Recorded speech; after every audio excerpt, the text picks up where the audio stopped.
What's up guys, welcome back to Tank Control Games, here with another Unreal Engine 5 tutorial, and today I'm going to show you how to create these googly eyes. Okay, to start I created a quick project using Unreal 5.6. This is just the template project, so let's go under selection mode and choose modeling. And then we're going to click this disk, and we're going to use this as the base of the eye and the pupil.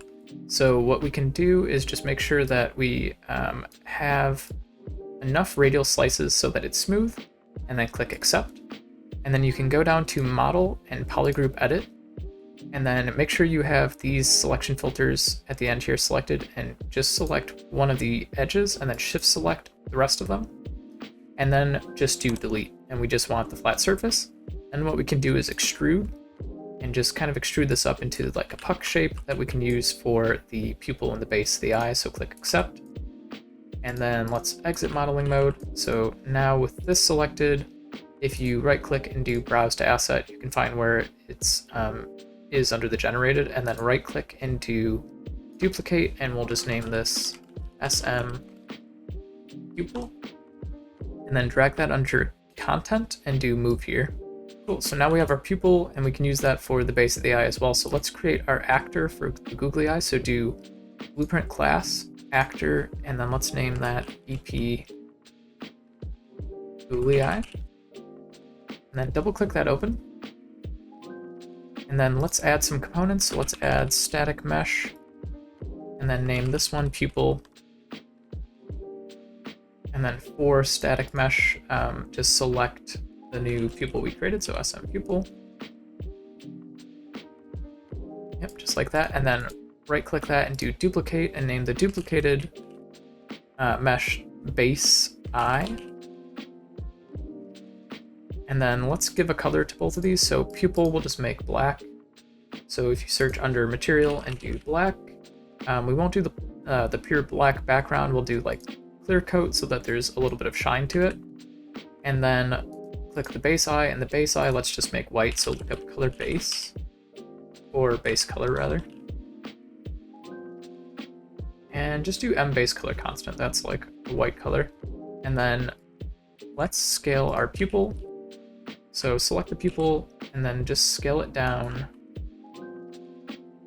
somewhere smaller, just kind of in the center of everything. And our eye base is a little thick too, so let's scale that down as well. So something like that, and just keeping a little bit of distance between the two of them. And that should be good. And then let's add our eye film as well. So do add, this is just going to be a sphere.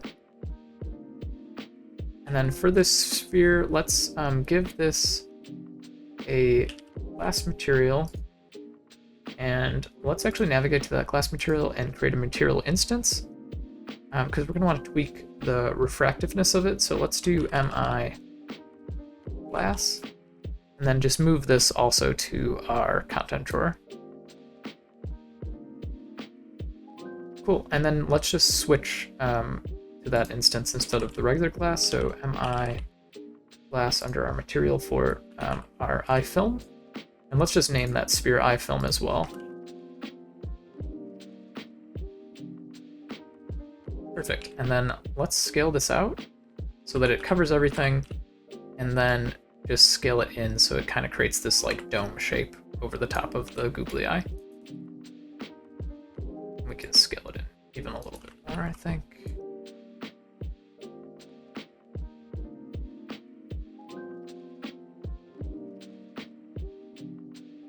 Yeah, you can just visually line it up. So I think that looks good. Then what we can do is click compile, and then we're going to change a few settings under the pupil. So we want the physics, we want the pupil to simulate physics. So if we search physics, it'll have, it'll be grayed out under simulate physics, and that's because we don't have collision on this new pupil mesh that we made. So double click SM pupil, and then just go under collision and choose add sphere simplified collision. Just like that, and click save. And then now you can check simulate physics. And then one other thing we want to do in the settings here is we want to lock the rotation, because we only want the pupil to move with translation. So just check lock rotation and X, Y, and Z, and then click compile. And then double check under collision that it's set to physics actor, because that's what we want. And then for the base eye, we do want collision on the base of the eye, so block all dynamic. But for the eye film, we don't want any collision, so just do no collision. And then let's add a physics constraint. And then this is what we're going to use to actually drive the eye motion. So if you click physics constraint, it'll have these components under the constraint tab. And we want to do basically the parent constraint. So we want base eye to drive everything. And then we want pupil be driven. So just like that, you saw these boxes kind of form around our components, and that's the physics constraint. So what we can do to set up the physics constraint is we want some linear limits. Basically, we want X and Y to move the eye, but we don't want the eye kind of moving in that Z space. So we can just limit that by not having Z, but allowing a limited X and Y motion. And then you might have to experiment with this number. We'll try a pretty big limit just to start, something like 100. Just make sure scale linear limits is checked. And then for angular limits, we don't want any rotation on anything, so we're just going to lock all of that. And then do compile. And then we also want to disable collision on the physics constraint, so just check that.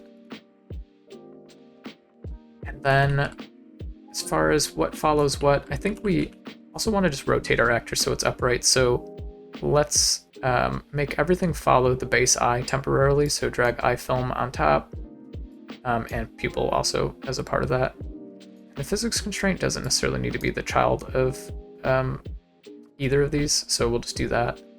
And then let's rotate it up just like 90 in Y, just so everything's kind of upright. And then you can just unparent the pupil from the rest of the hierarchy. And then do compile. And then let's drag the actor out into the world and see if it's working. So to actually test this, you're just going to want to click simulate. And it is moving, but not quite how we want. Okay, I see where we went wrong. We're actually locking the wrong axis. We're locking Z, but we want to lock X. So let's go under Googly eyes and then just do that. So Z we actually want limited, and then X we want locked. And then do compile, and then stop simulation, and then let's run it again. And there you go, that's definitely working, but the limits are a little extreme, so let's just make that 50 instead of 100. Compile again, and then let's run it one more time. Yep, there we go, that's working. One thing I'm noticing though is the material is messing up the pupil a little bit, the glass material, so we actually have to change some things in our instance. So go to MI glass, and then let's check use reflectivity, and then also refraction index. Let's change that to 1.125.